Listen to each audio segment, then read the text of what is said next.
नमस्कार दोस्तों, welcome to Bihar civils. मैं हूं आलोक सिंह और आज के इस वीडियो से शुरुआत हो रही है बिहार हिस्ट्री की।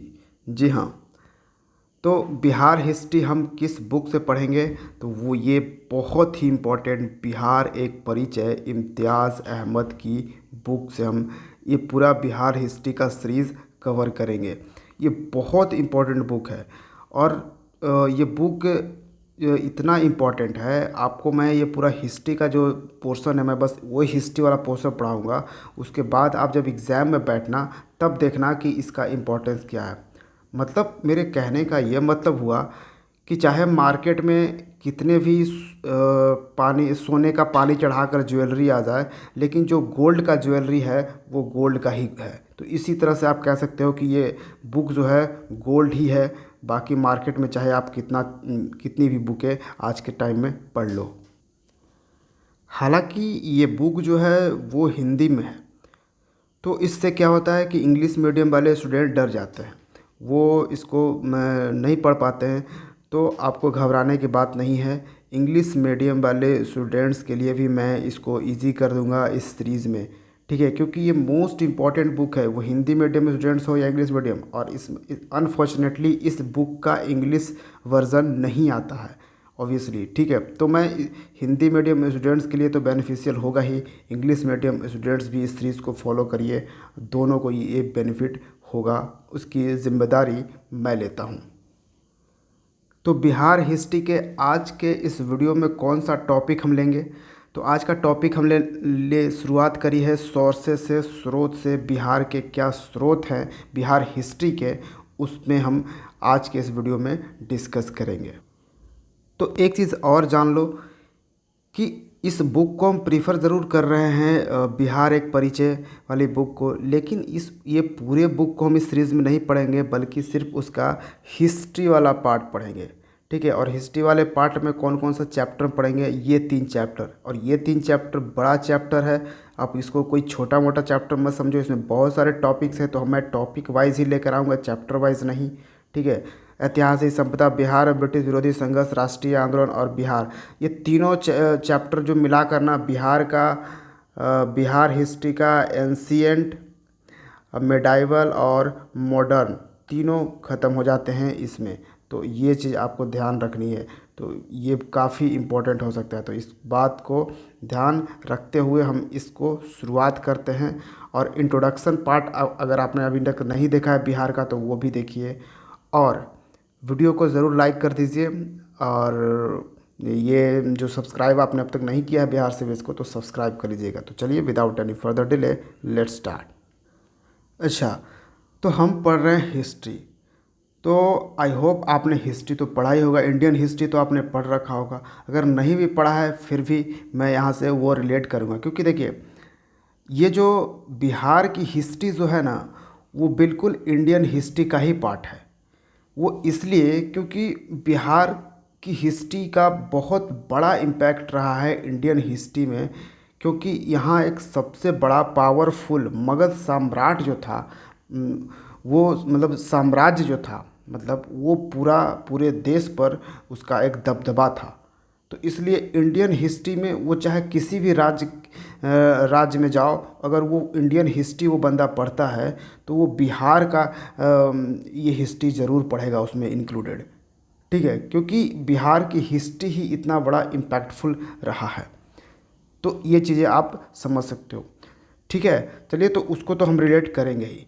पहली बात, अगर हम हिस्ट्री पढ़ रहे हैं तो हिस्ट्री का आपको बेसिक नॉलेज तो होनी चाहिए। बेसिक नॉलेज क्या मतलब?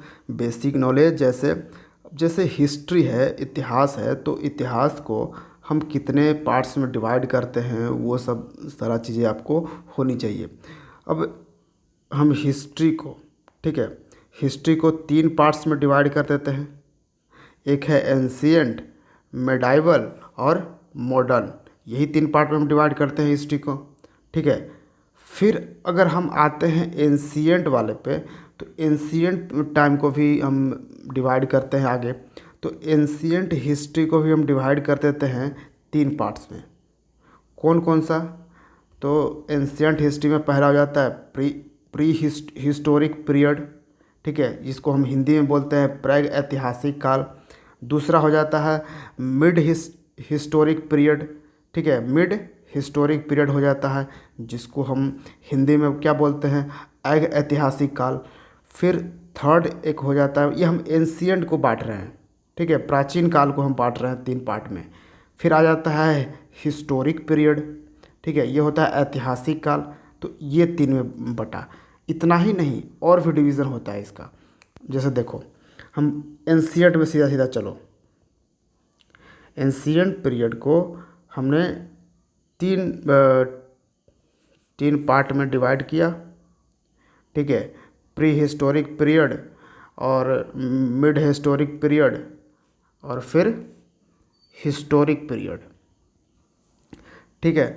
अब जो प्री हिस्टोरिक पीरियड है ना, इसको बहुत सारे टूल्स के यूज़ होने के अकॉर्डिंग पे भी हम इसको बांटते हैं। जैसे जो भी टूल्स हुआ, जैसे प्री हिस्टोरिक पीरियड को हम बांट देंगे, जैसे स्टोन एज, इसको भी 3 पार्ट्स में, स्टोन एज, ठीक है, पाषाण काल जिसको बोलते हैं, ब्रॉन्ज एज, ठीक है, ब्रॉन्ज एज जिसको कांस्य युग बोलते हैं, और फिर एक हो जाता है आयरन एज, इसको लौह युग बोलते हैं। तो स्टोन एज, ब्रॉन्ज एज और आयरन एज, ठीक है। और इसी जो ब्रॉन्ज एज था यानी कि कांस्य युग था, उस वक्त ही चालकोलिथिक एज भी शुरुआत हो रही थी, तो वो भी एक समझ सकते हैं। और फिर जब ये इन तीनों को डिवाइड किया ना, उसके बाद हम डिवाइड करते हैं स्टोन एज को भी 3 पार्ट्स में डिवाइड करते हैं। जी हाँ, स्टोन एज को भी हम 3 पार्ट्स में डिवाइड करते हैं। मैं एक जनरल बेसिक आपको इसका दे रहा हूँ, वैसे आप इंडियन हिस्ट्री में तो ये पढ़ोगे ही, ठीक है। तो स्टोन एज को हम 3 पार्ट्स डिवाइड करते हैं, पैलियोलिथिक पीरियड, ठीक है, पैलियोलिथिक पीरियड यानी कि पूरा पाषाण काल। फिर दूसरा हो जाता है मेजोलिथिक पीरियड, मेजोलिथिक पीरियड यानी हिंदी मध्य पाषाण काल। थर्ड जो हो जाता है वो नियोलिथिक पीरियड, जो कि पाषाण काल। तो ये सब जो काल का मैं बता रहा हूँ ना, ये सब चीज़ें आपको आने वाले टाइम में यूज़ होगा ये सब वर्ड, इसलिए मैं बता दे रहा हूँ ताकि आप इससे घबराएं नहीं, ठीक है। अब हिस्ट्री होता क्या है? हिस्ट्री पास्ट में जो घटना होती है उसको ही हम इतिहास नहीं कहते हैं, उसका प्रमाणिक विवरण होनी चाहिए, ठीक है, उसका प्रमाण होना चाहिए, उसका प्रूफ होना चाहिए, तभी हम इतिहास कहेंगे। नहीं तो पास्ट में तो बहुत कुछ बीता हुआ है, उसको हम हिस्ट्री नहीं कह रहे हैं, ठीक है, ये चीज़ आप समझ जाइए। अब जो प्रूफ होगा, जो प्रमाण होगा, वो 2 तरीके का हो सकता है, कभी कभी 2-3 तरीके भी होते हैं। अब यहाँ पे हम बिहार के स्रोत की बात करें तो बिहार के इतिहास के अध्ययन संबंधी स्रोत जो है यानी सोर्सेज जो हैं वो अनेक हैं। इनमें पुरातात्विक सामग्री भी हैं और साहित्यिक यानी आर्कोलॉजिकल चीज़ें भी हैं, थिंग्स भी हैं, और लिटरेरी चीज़ें भी हैं, ठीक है। जैसे कि कुछ चीज़ें मिल गई, जैसे पुरातात्विक में जैसे आप कह सकते हो नालंदा जो ढहा हुआ था, जो पूरा खंडहर था नालंदा का। फिर लिटरेरी में भी है, ठीक है। उसी तरह से अब कहा जाता है पूर्व ऐतिहासिक युग की हम बात कर रहे हैं, ठीक है। तो यहाँ पे आप ध्यान रखिएगा, ये कहा जा रहा है प्री हिस्टोरिक पीरियड की बात के लिए, पूर्व हिस्टोरिक युग के लिए मुंगेर, चिरांद, चिरांद कहाँ पे है? तो अभी बिहार के सारण जिले में है। चेचर ये कहाँ पे है? वैशाली में है। सोनपुर सारण में है एवं मनेर पटना में है। यहाँ से क्या प्राप्त हुए हम? मुंगेर, चिरांद, सारण, चेचर, वैशाली, सोनपुर और मनेर से क्या प्राप्त हुए हैं? ताम्र प्रस्तर युगीन वस्तुएं, चालकोलिथिक एज का जो वस्तुएं हैं वो प्राप्त हुए हैं और मृत भांड उपलब्ध हैं, ठीक है। ये स्रोत हमें बिहार में प्राप्त हुए हैं। प्राचीन काल के लिए मौर्यकालीन अभिलेख। अब जो प्राचीन काल की हम बात करें, अगर बिहार के एंशियंट पीरियड की बात करें, तो जो मौर्य काल में जो अभिलेख लिखे जाते थे, जैसे वो सब प्राप्त हुए हैं कहाँ से? तो जगह है लौरिया, नंदनगढ़ जगह से, लौरिया अरेराज से, रामपुरवा से, यह स्थानों से प्राप्त हुए हैं। काफ़ी मात्रा में सिक्के भी इस क्षेत्र में मिले हैं, जिनमें आरंभिक आहत सिक्कों से गुप्त काल कालीन सिक्के तक शामिल है। अब यहाँ से हमें क्या पता चल रहा है कि बिहार में कौन कौन से काल का यहाँ पे चीज़ें प्राप्त हुई है, उससे हमें पता चल रहा है कौन कौन सा काल यहाँ पे रहा है। जैसे गुप्तकालीन का भी सिक्का यहाँ पे मिला। फिर राजगीर, नालंदा, पाटलिपुत्र और बराबर की जो पहाड़ी है उसमें स्थित जो प्रमुख स्मारक हैं, ठीक है, स्टैचू भी पुरातात्विक स्रोतों के महत्वपूर्ण उदाहरण हैं, यानी कि आर्कोलॉजिकल सोर्सेस हैं ये बिहार के। ठीक है, तो ये चीज़ भी आपको ध्यान रखनी है। नेक्स्ट है साहित्यिक रचनाओं में, जैसे अब लिटरेरी क्रिएशन की बात करें तो 8वीं शताब्दी ईस्वी पूर्व में रचित जो शतपथ ब्राह्मण है ना, वो प्रवर्ती काल के विभिन्न पुराण, रामायण और महाभारत, बौद्ध रचनाओं में अंगुत्तर निकाय, दीघ निकाय, विनय पिटक, जैन रचना, भगवती सूत्र आदि धार्मिक रचनाएं हैं। जैसे विदेशी यात्री है हो गया मेगास्थनीज, कौटिल्य की रचना अर्थशास्त्र, गुप्तकालीन साहित्यिक रचनाएं भी बिहार के प्राचीन इतिहास की जानकारी प्राप्त करने में सहायक है। तो ये सारे जो सोर्स हैं, ये जो सारे स्रोत हैं, इससे हमें क्या पता चलता है, बिहार के प्राचीन काल के बारे में पता चलता है। बिहार के मतलब कि एंशियंट हिस्ट्री की बात हमें पता चलती है।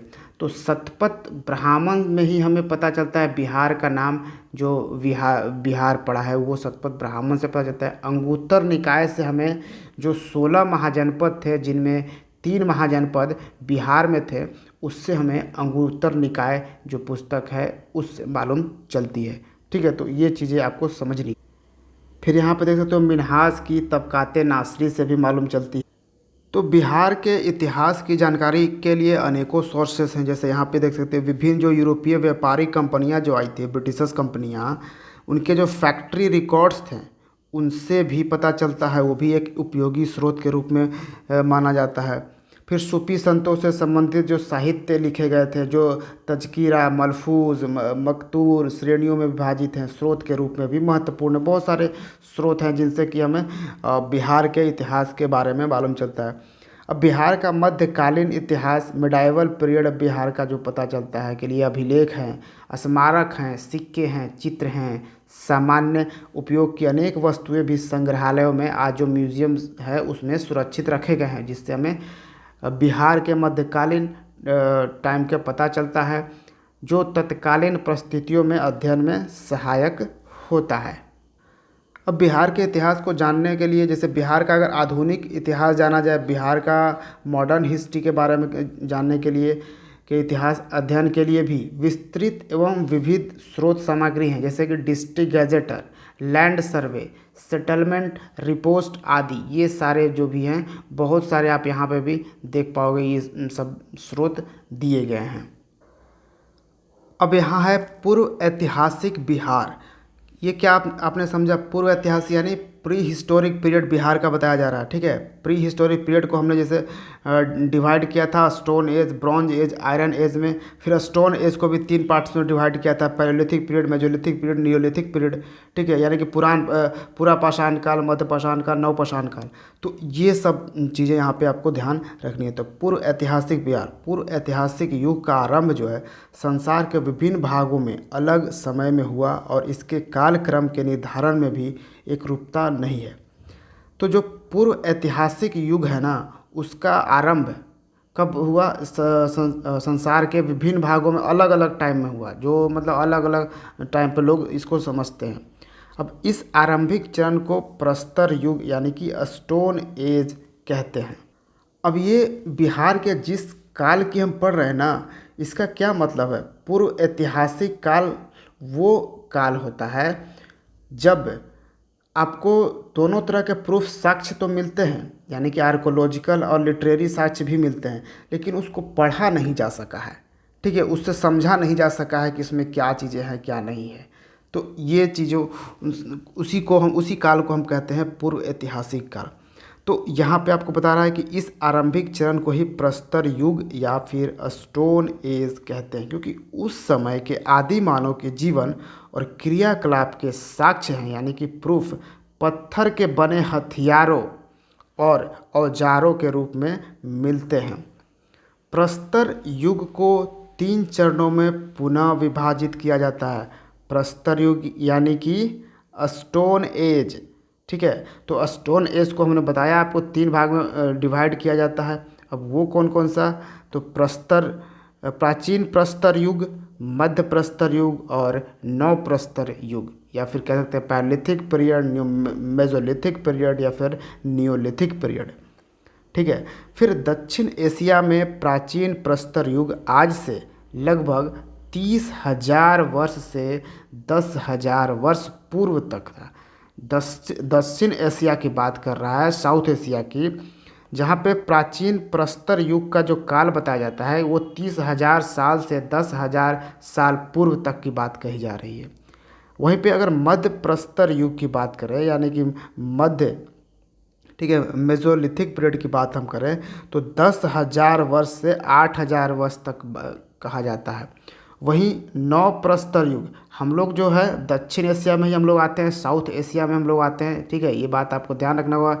जैसे सार्क जो संगठन बनाया गया है उसमें हम हैं शामिल, ठीक है, तो साउथ एसोसिएशन है एशिया का, तो ये चीज़ आप समझ सकते हो। तो हम इसलिए भारत का ही भी हम ये समझ सकते हैं, इसका पीरियड हमें बताया जा रहा है, ठीक है। तो ये समझिए, तो प्राचीन जो प्रस्तर युग है यानी कि पैलिथिक पीरियड है वो 30,000 वर्ष से 10,000 वर्ष पूर्व तक था, और मध्य प्रस्तर युग यानी कि मेजोलिथिक पीरियड का है वो 10,000 से 8,000 वर्ष तक, और नव प्रस्तर युग यानी कि नियोलिथिक पीरियड वो है 8,000 से 9,000 वर्ष पूर्व तक। अगर श्रीलंका में प्राचीन प्रस्तर युग के साक्ष्य मिले हैं, जबकि पश्चिमी पंजाब के नव प्रस्तर युग के साक्ष्य मिले, साक्ष्य यानी कि प्रूफ, ठीक है। प्राचीन प्रस्तर युग में पत्थर के टुकड़ों का उपयोग हथियारों के रूप में किया जाता था। अब यहाँ पे देखिए कैसे डिफ्रेंशिएट यहाँ पे आपको किया जाएगा। अब आपने अभी देखा ना, स्टोन एज को 3 पार्ट्स में हमने डिवाइड किया, पैलियोलिथिक पीरियड, मेजोलिथिक पीरियड और नियोलिथिक पीरियड, या फिर पूरा पाषाण काल, मध्य पाषाण काल, नव पाषाण काल, या फिर प्राचीन प्रस्तर युग कह सकते हैं, मध्य प्रस्तर युग या फिर न्यू प्रस्तर युग, ये इस तरह से आप यहाँ पे कह सकते हैं। तो इसी तरह से यहाँ पे कहा जा रहा है कि जो प्राचीन प्रस्तर युग में पत्थर के टुकड़ों का उपयोग हथियारों के रूप में किया जाता था। यह बड़े और खुरदरे पत्थर के बने होते थे और इनका उपयोग जानवरों का शिकार करने के लिए होता था। ये बात हम प्राचीन प्रस्तर युग की बात कर रहे हैं। उस टाइम का जो आदि मानव था वो कैसे रहता था, कैसे हथियार यूज़ करते थे। तो पत्थर के टुकड़ों का जो टुकड़ा रहता था उसी का हथियारों की तरह यूज करता था। या बड़े और खुरदरे पत्थर होते थे जिनका यूज़ करता था, मतलब कि उसमें कुछ बनाया नहीं था, बस उसी तरह से वो जो मतलब उस तरह के पत्थर वो चुन लिया, उस तरह के पत्थर वो सेलेक्ट कर लिया और उसी पत्थर से वो शिकार करता था, ठीक है। ये प्राचीन प्रस्तर युग के जो काल में था उसकी बात हम कर रही है, और इनका उपयोग जानवरों का शिकार करने के लिए होता था। उस समय का आदि मानव का भोजन कंदमूल और पशुओं का मांस था, अतः उसे जंगलों और पहाड़ों के दामन यानी कि तलहट्टी में रहने की मजबूरी थी। इस काल से जुड़े हथियारों में पत्थर के चाकू, कुल्हाड़ियों के फल और खुरपी आदि शामिल है। किस काल के? प्राचीन प्रस्तर युग के जो भी चीज़ें हथियार मिले हैं वो है पत्थर का चाकू मिला है, कुल्हाड़ियों के फल और खुरपी आदि शामिल हैं। इनके अवशेष जो है वो कहाँ से मिले हैं, देखिए ये बहुत इंपॉर्टेंट है। किसका अवशेष? तो ये जो पत्थर के चाकू, कुल्हाड़ियों, फल, खुरपी यानी कि प्राचीन प्रस्तर युग यानी कि पैलियोलिथिक पीरियड का अवशेष हमें कहाँ से मिले, बिहार में कहाँ से? तो वो बिहार के मुंगेर जिला से, बिहार के नालंदा जिला से तथा अविभाजित बिहार का जो झारखंड था वहाँ से भी प्राप्त हुआ है। अब बिहार अभी बिहार तो झारखंड से अलग हो गया है, तो झारखंड में आप कह सकते हो कि मिला है, इसके साक्ष्य के अनेक स्थानों से प्राप्त हुए हैं। तो हमने स्टोन एज का एक पार्ट पढ़ लिया। कौन सा पार्ट पढ़ा? प्राचीन प्रस्तर युग पढ़ लिया, यानी पैलियोलिथिक पीरियड, जिसको पूरा पाषाण काल भी कहते हैं।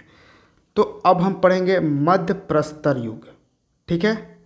मध्य प्रस्तर युग में हथियारों के औजारों के नमूने भी मिलते हैं, क्योंकि उन समय तक आदि मानव ने पत्थरों के उपयोग में अधिक प्रवीणता प्राप्त कर ली थी। यानी कि आपने जो प्राचीन प्रस्तर युग की बात किया, यानी कि पैलियोलिथिक पीरियड की बात आपने देखी, तो वहाँ पे बस उस तरह के जो पत्थर टुकड़े होते थे पत्थर के, बस आदि मानव उसको सेलेक्ट कर लेता था, कहीं भी गिरा हुआ होगा टूटा फूटा उसको ले लिया, उसी से करता था। लेकिन जब मध्य प्रस्तर युग आया ना, ये वाला जो टाइम आया ना, मेजोलिथिक पीरियड जब आया ना, इस वक्त आदि मानव काफ़ी प्रवीणता हासिल कर रहे थे, उनमें काफ़ी स्किल डेवलप हो चुका था और वो लोग पत्थरों को हथियारों की तरह बना सकते थे। ठीक है, वो काबिलियत उनमें डेवलप हो चुकी थी मध्य प्रस्तर युग आते आते। इस काल के हथियार और औजार छोटे पत्थर के बने होते थे, वो छोटे पत्थर का बनाया होता था, उनका आकार बेहतर है और इसमें घाट और नोक भी है। अब आपने देखा कि प्राचीन प्रस्तर युग में घाट नोक नहीं, बल्कि उस तरह के वो बस ले लेते थे, लेकिन मध्य प्रस्तर युग में घाट बनाया मिला हुआ है, नोक बनाया हुआ भी मिला है। और इसके नमूने भी परवर्ती प्राचीन प्रस्तर युग के नमूनों के साथ है, यानी उपर्युक्त स्थानों से मिले हैं। इसका क्या मतलब कह रहा है?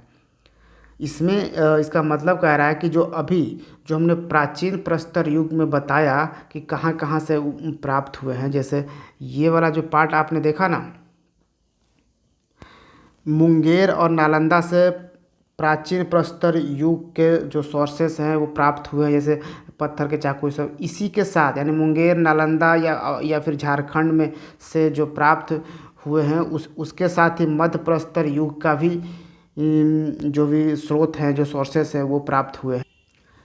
यहाँ पे आप देख पाओ कि इनके नमूने भी परवर्ती प्राचीन प्रस्तर युग के नमूनों के साथ, यानी कि ये जो प्राचीन परवर्ती प्रस्तर युग यानी पैलियोलिथिक पीरियड के जो नमूने हैं उसके साथ ही उपर्युक्त स्थानों से मिले हैं, जिससे इन स्थानों पर मानव जीवन के विकास के निरंतर क्रम के प्रमाण मिलते हैं।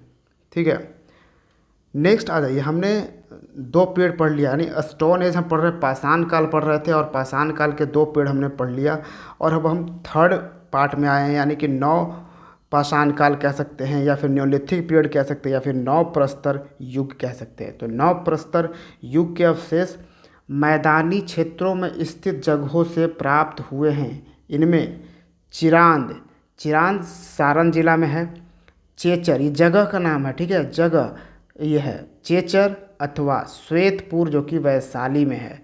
सेनुआर रोहतास में है। मनेर पटना में है। और ये सब प्रमुख केंद्र हैं किस युग के? तो नव प्रस्तर युग के जो भी चीज़ें प्राप्त हुई, यानी नव प्रस्तर युग के बारे में हमें मिला है, वो कहाँ कहाँ से मिला है? तो वो बिहार के सारण जिले में चिरांद से मिला है, चेचर से मिला है, श्वेतपुर से मिला जो कि वैशाली जिले में है, सेनवार से मिला है जो कि रोहतास जिले में है, और मनेर से मिला है जो कि पटना जिला में है, जो कि कैपिटल सिटी है।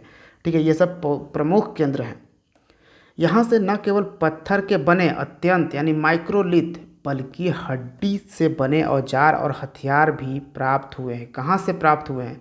तो इन जगहों से, चिरांद से, चेचर, श्वेतपुर, सेनुआर, मनेर, इन जगहों से ये जो है सिर्फ पत्थर से बने नहीं, बल्कि हड्डी से भी बनाया हुआ औजार यहाँ पे मिला था। तो सोचो, कहाँ हम बात कर रहे थे पैलियोलिथिक पीरियड की, यानी कि पैलियोलिथिक पीरियड में लोग जो वहाँ आदि मानव उस वक्त थे, वो सिंपली किसी भी पत्थर के टुकड़े का इस्तेमाल करते थे औजार के तौर पर। जहाँ पे मध्य प्रस्तर युग आया, मेजोलिथिक पीरियड आया, तो फिर इसमें कुछ देखा गया, कुछ एडवांस इसमें जो है घाट बनाए गए थे, उस पत्थर को नोक बनाया गया था, ये हमने देखा। अब जब नव प्रस्तर युग आया, यानी कि न्योलिथिक पीरियड आया, नव पाषाण काल आया, तो इसमें हम देख रहे हैं कि और एडवांसमेंट, इसमें क्या हम एडवांस देख रहे हैं कि अब ये जो आदि मानव थे, अब ये लोग जो पत्थर के तो औजार बना ही रहे थे बहुत ही शार्प तरीके से, बहुत ही अच्छे तरीके से, अब वो हड्डी के भी औजार बना रहे थे, हड्डी के भी हथियार बना रहे थे। ठीक है, ये हमें यहाँ पे जानने को मिलता है। स्मरणीय है कि यह सभी स्थान नदियों के किनारे स्थित है, और जितने भी ये जो स्थान हैं ये सब कुछ नदियों के किनारे स्थित हैं। आपको समझना चाहिए। वैशाली आपको पता ही होगा, सारण आपको पता ही होगा, गंगा नदी के किनारे ही है। वैशाली भी गंगा नदी के किनारे है। रोहतास जो है ये कर्मनाशा नदी के किनारे है। पटना गंगा नदी के किनारे है। तो आप समझ रहे हो। अब यहाँ जो एक इम्पॉर्टेंट चीज़ करी है वो देखिए, यहाँ से प्राप्त सामग्री आदि मानव के जीवन के संबंध में विस्तृत जानकारी तो प्रदान नहीं करती, मगर इतना संकेत अवश्य मिलता है कि जीवन शैली में अब कुछ निर्णायक परिवर्तन आए हैं। तो परिवर्तन आपने देखा कि जीवन शैली में कितना निर्णायक परिवर्तन आया। बहुत कुछ जानने को हमें उससे नहीं मिला, लेकिन कुछ परिवर्तन तो आया है, इतना जानने को हमें मिला है। ठीक है, बहुत कुछ जानने को मिलेगा भी नहीं, क्योंकि हम कौन सा हिस्ट्री पढ़ रहे हैं, तो हम लोग प्री हिस्टोरिक पीरियड पढ़ रहे हैं, प्राग ऐतिहासिक काल पढ़ रहे हैं, जहाँ साक्ष्य तो मिले हैं लेकिन उसको पढ़ा बिल्कुल नहीं जा सका है। ठीक है, मतलब कुछ थोड़े बहुत ही साक्ष्य मिले हैं, बहुत ज़्यादा मिले भी नहीं, जिसमें मिड हिस्टोरिक पीरियड में साक्ष्य दोनों मिलते हैं। ठीक है, लेकिन वहाँ पर कुछ भी पढ़ा जा सकता है। मतलब ये जो हम काल पढ़ रहे थे प्री हिस्टोरिक पीरियड, यहाँ पे ऐसा नहीं है कि लिटरेरी वर्क मिला है, लिखित कुछ मिला है। तो लिखित तो कुछ मिला नहीं, क्योंकि आदि मानव टाइम में तो कुछ लिखते नहीं थे। तो बस वहाँ पे क्या है कि आर्कोलॉजिकली वहाँ पे मिला है। ठीक है, आर्कोलॉजिक साइट मिला है, तो वो सारी चीज़ें से हमें प्राप्त हो रही है। कुछ टूल्स वगैरह से हमें प्राप्त हुआ, लेकिन उस समय कुछ खास जानकारी नहीं मिलता, लेकिन थोड़ा बहुत रहन सहन का थोड़ा बहुत हमें पता चलता है। ठीक है, वही हम मिड हिस्टोरिक पीरियड जब पढ़ते तो वो एक ऐतिहासिक काल, उसमें साक्ष्य तो दोनों तरह के मिलेंगे, लेकिन उसको हम पढ़ नहीं पाएंगे। ये हो जाएगा मिड हिस्टोरिक पीरियड या फिर अग ऐतिहासिक काल। फिर अगर हिस्टोरिक पीरियड आएगा ऐतिहासिक काल, इसमें दोनों तरह के हमें प्रूफ मिलेगा, यानी आर्कोलॉजिकल और फिर लिटरेरी भी मिलेगा। लेकिन तो और वहाँ पे क्या होगा कि दोनों को पढ़ा भी जा सकेगा, तो उसको हम ऐतिहासिक काल यानी कि हिस्टोरिक पीरियड कहेंगे। तो ये चीज़ें आप समझ सकते हो। फिर है कि जंगलों और पहाड़ियों के बीच रहने के बजाय अब मैदानी क्षेत्रों में निवास का क्रम प्रारंभ हुआ। समझ गए, पहले जंगल और पहाड़ी में रहते थे, अब मैदानी क्षेत्रों में ये लोग रहने लगे। कृषि का आरंभिक विकास भी हुआ और भोजन संजीवक, जो पहले फूड गैदरर थे, यानी कि जो शिफ्ट कल्टीवेशन करते थे, हर जगह घूम घूम कर वो अपना खाना अति करते थे, खाते पीते थे और इधर उधर चले चले जाते थे। जगह आदि मानव अब स्थिर जीवन यानी कि सेटल्ड लाइफ के चरण में आ गया था। ठीक है, ये चीज़ें हमें जानने को मिल रही है। अब प्रस्तर युग की जानकारी का एक अन्य महत्वपूर्ण स्रोत भी है। अब प्रस्तर युग हमने कहाँ से जो औजार मिले उससे हमें मालूम चला। प्रस्तर युग यानी कि स्टोन एज, पाषाण काल की हम बात कर रहे हैं, तो वो हमें कैसे पता चला? तो जो भी पत्थर के बने औजार मिले, हड्डी के औजार मिले, उन सब चीज़ों से प्राप्त मिला। लेकिन अब यहाँ पे बता रहा है कि वो तो जानकारी हमें वहाँ से मिला, लेकिन एक अन्य महत्वपूर्ण जानकारी हमें एक और जगह से मिला, वो था गुफा चित्र, केव पेंटिंग। यानी कि जो गुफा हमें मिली है, उन सारे गुफों में कुछ पेंटिंग बनाए गए हैं, कुछ चित्र बनाए गए हैं, उससे भी मालूम चला है। और ये गुफा है बिहार में कैमूर की पहाड़ियों में, बहुत सारे चित्र वगैरह पेंटिंग वगैरह मिलेगा। ठीक है, फिर नवादा और जमुई से ऐसे चित्र प्राप्त हुए हैं। मध्य भारत से प्राप्त गुफा चित्रों और इनमें काफ़ी समानता है। अब बात कर जा रही है मध्य भारत की। ठीक है, वहाँ से यहाँ पे रिलेट किया जा रहा है। इन चित्रों में प्राकृतिक वस्तुओं के साथ मानव गतिविधियों जैसे शिकार, नृत्य आदि के भी दृश्य देखने को मिलते हैं। ठीक है, आप समझ गए यहाँ पे क्या है? गतिविधियों जैसे शिकार, नृत्य आदि के भी दृश्य इसमें देखने को मिलते हैं। इनसे आदि मानव की जीवन शैली यानी कि लाइफ स्टाइल को समझा जा सकता है। अब यहाँ पे देखिए, नव प्रस्तर युग यानी कि न्योलिथिक पीरियड का अंत होते होते मनुष्यों ने तांबे का उपयोग आरंभ कर दिया था। यानी कि चालकोलिथिक पीरियड आ चुका, ताम्र प्रस्तर युग आ चुका था। ये जब नव प्रस्तर युग खत्म होता, यानी ये प्रस्तर युग क्या था? पत्थरों का युग था। ठीक है, तो उसके बाद चालकोलिथिक आएगा। चालकोलिथिक के टाइम में ही आपको हमने बताया था ब्रॉन्ज एज भी आएगा। ये जो है कांस्य काल, तो ये भी इस टाइम तक आ गया था। और इसकी अवधि 3000 से 1500 ईसा पूर्व है मानी जाती है। तदुपरांत लौह युग का आरंभ हुआ। भारत में लोहे का उपयोग संभवतः 1000 ईसा पूर्व में आरंभ हुआ। अब यहाँ पे देखो, हमने स्टोन एज को पूरा पढ़ा, उसके तीनों पार्ट्स को पढ़ लिया।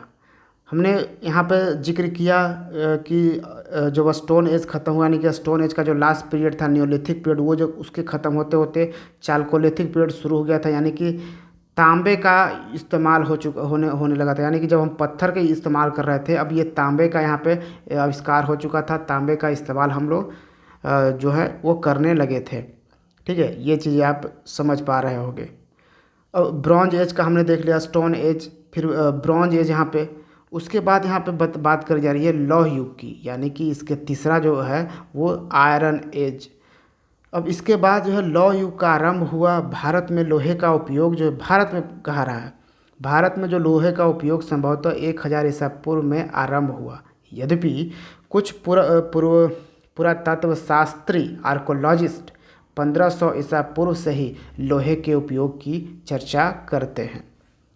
ताम्रप्रस्तर युग में, यानी ताम्रप्रस्तर युग यानी कि चालकोलिथिक पीरियड, यहाँ पे देखो, में भारतीय उपमहाद्वीप की पहली विकसित सभ्यता अर्थात सिंधु घाटी सभ्यता का इतिहास मिलता है। अब यहाँ पे एक चीज़ समझो, जो ताम्रप्रस्तर युग में था ना, तो ताम्रप्रस्तर युग में भारतीय उपमहाद्वीप की जो पहली विकसित सभ्यता थी वो किसे माना जाता है? वो है सिंधु घाटी सभ्यता, आप भी जानते हो। ठीक है, और इसके बाद कौन सी सभ्यता आई थी? तो पहले हम लोग कौन सी सभ्यता तो पहले हम लोग मानते थे कि जो वैदिक सभ्यता है, यानी कि जब सिंधु घाटी सभ्यता का मतलब डिस्कवर नहीं किया गया था, इसको खोजा नहीं गया था, उसके पहले तक हम लोग मानते थे कि वैदिक सभ्यता ही हम मतलब भारत की सबसे पुरानी सभ्यता है। लेकिन बाद में जब सिंधु घाटी सभ्यता का पता चला तो उसके बाद हम देखे कि नहीं, सबसे पुरानी सभ्यता जो है सिंधु घाटी सभ्यता है। लेकिन अब हम क्योंकि बिहार की हिस्ट्री पढ़ रहे हैं तो सिंधु घाटी सभ्यता को हम नहीं पढ़ेंगे। क्यों नहीं पढ़ेंगे, उसका भी रीज़न मैं आपको देता हूँ। तो चलिए मैं एक रफ स्केच बनाता हूँ इंडिया का मैप का। ठीक है, ज़्यादा अच्छी नहीं बन पाएगी, लेकिन फिर भी मैं थोड़ा सा समझाने के लिए मैं आपको ये बना दे रहा हूँ। ठीक है, तो ये आप समझ लो। ठीक है, चलो ये यहाँ से हम एक बनाएंगे, ये यूज़ करते हैं हम ये जानने के लिए, इसके बाउंड्री पॉइंट हम इंडस वैली सिविलाइजेशन। ठीक है, इंडस वैली सिविलाइजेशन या फिर सिंधु घाटी सभ्यता। तो इसका जो लास्ट पॉइंट, अगर हम नॉर्थ का सबसे लास्ट पॉइंट है, यानी कि कहाँ पे सिंधु घाटी सभ्यता के साक्ष्य यानी प्रूफ मिले कहाँ तक, तो ये जम्मू कश्मीर में, और ये इसका नाम है मांदा। ठीक है, ये जो है पाकिस्तान में है, जो सबसे वेस्ट साइड में है, वेस्टर्न पार्ट में जो है पाकिस्तान में, इसका नाम है सुतका गेंडोर। ठीक है, ये याद रखिएगा। और इसका जो सदर्न पार्ट है ना, सबसे लास्ट में सिंधु घाटी सभ्यता का सबसे दक्षिण में जो पार्ट मिला है वो महाराष्ट्र में मिला है, और वहाँ का नाम है दाइमाबाद। ठीक है, दाइमाबाद। और ये जो आप देख रहे हो ईस्ट की ओर, ये है उत्तर प्रदेश में। ठीक है, ये उत्तर प्रदेश में कौन सा जगह? आलमगीरपुर। ठीक है, उत्तर प्रदेश में आलमगीरपुर, ये ईस्ट पार्ट में ये लास्ट वो स्थल था जिससे हमें सिंधु घाटी सभ्यता का साक्ष्य प्राप्त हुआ है, यानी कि प्रूफ प्राप्त हुआ है। तो जब उत्तर प्रदेश में ही लास्ट ये हो जाता है तो बिहार तक तो सिंधु घाटी सभ्यता आती ही नहीं है। ठीक है, तो हम बिहार में इसको नहीं पढ़ेंगे। तो ये रीज़न था, आप समझ सकते हो। तो भले ही सिंधु घाटी सभ्यता बिहार तक नहीं आती है, फिर भी जो ताम्रप्रस्तर कालीन अवशेष हैं, यानी कि चालकोलिथिक पीरियड के जो भी अवशेष हैं, रिमेंस हैं, वो सोनपुर एवं ताराडीह जो कि गया में है, चिरान जो कि सारण जिले में है, चेचर वैशाली में है, और मनेर पटना में, और शनिवार रोहतास में, इन जगहों से मिले हैं। कौन कौन जगहों से? तो सोनपुर, ताराडीह, चिरान, चेचर, मनेर और शनिवार जगहों से चालकोलिथिक कालीन प्रूफ हमें प्राप्त हुए हैं। तो भारतीय इतिहास से संबंधित लिखित जानकारी के सबसे प्राचीन स्रोत वेद हैं। क्या है? भारतीय इतिहास से संबंधित सबसे प्राचीन स्रोत को कहा जा रहा है वेद, क्योंकि ये लिखित प्रमाण था। यहाँ पे ये वेद में ये लिखा गया था। इनकी रचना आर्यों के द्वारा हुई, जो 1500 ईसा पूर्व के लगभग ईरानी पठार के प्रवास कर पश्चिमोत्तर भारत में आए थे। कुछ इतिहासकार आर्यों के आगमन से, जो आर्य आए थे उनके आगमन से ही सिंधु सभ्यता के पतन को जोड़ते हैं।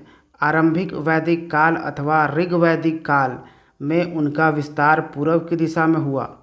इसी क्रम में वे गांगेय घाटी के क्षेत्र में आकर बसे। जो आर्य थे, ठीक है, वो इसी क्रम में कहाँ बसे? गांगेय घाटी, जो गंगा किनारे वाली जो घाटी है उसमें बसे। इसी काल लगभग 800 ईसा पूर्व में रचित जो शतपथ ब्राह्मण है में पहली बार वर्तमान बिहार के भौगोलिक क्षेत्र की चर्चा मिलती है। तो बिहार का जो वर्तमान भौगोलिक क्षेत्र है उसकी चर्चा कहाँ, किस बुक में मिलती है? शतपथ ब्राह्मण में। ये बौद्धिस्ट बुक है, ठीक है, बुद्धिस्ट बुक है शतपथ ब्राह्मण। इसको याद रखिएगा, मोस्ट इम्पॉर्टेंट है एग्जाम पर्सपेक्टिव से। इस विवरण के अनुसार गंडक नदी के तट तक आने वाले 9 आगंतुकों ने विदेह में निवास ग्रहण किया, यानी कि वर्तमान तिरहुत मिथिला में निवास किया। आगंतुक यानी कि यात्री। गंगा के दक्षिणी मैदान में भी संभवतः इसी समय आर्यों ने अपनी बस्तियां बसाईं। लौह प्रौद्योगिकी के विकास के कारण उन्हें जंगलों को काटने और कृषि कार्यों में सहायता मिली। इन बदली हुई आर्थिक परिस्थितियों ने इस क्षेत्र में नगरीकरण और तदुपरांत राज्यों के निर्माण में निर्णायक योगदान रहा। तो हमने स्रोत पढ़े, उसके बारे में हमने काफ़ी डिटेल में जाना। स्टोन एज के बारे में जाना, चारकोलिथिक पीरियड के बारे में हमने जाना, और फिर Palaeolithic period, Mesolithic period, neolithic period, ये सब के बारे में जाना। कौन कहाँ से प्राप्त हुए हैं वो सब पे हमने भी डिस्कशन करे। और फिर हमने ये भी बात करी कि हम इसमें यानी कि इंडस वैली सिविलाइजेशन को क्यों नहीं पढ़ते हैं, तो इसलिए उसका भी हमने रीजन सब कुछ तलाश लिया है। तो ये था बिहार के स्रोत पे आधारित ये वीडियो। तो बिहार हिस्ट्री का ये पहला पार्ट हुआ, सोर्सेज, जिसमें हमने पढ़ा, स्रोत पढ़ा। उम्मीद है आपको ये सीरीज़ पसंद आएगा, और वीडियो पसंद आया होगा तो लाइक ज़रूर कीजिएगा, दोस्तों के साथ शेयर कीजिएगा। Thank you for watching Bihar civil. See you in the next video. जय हिंद।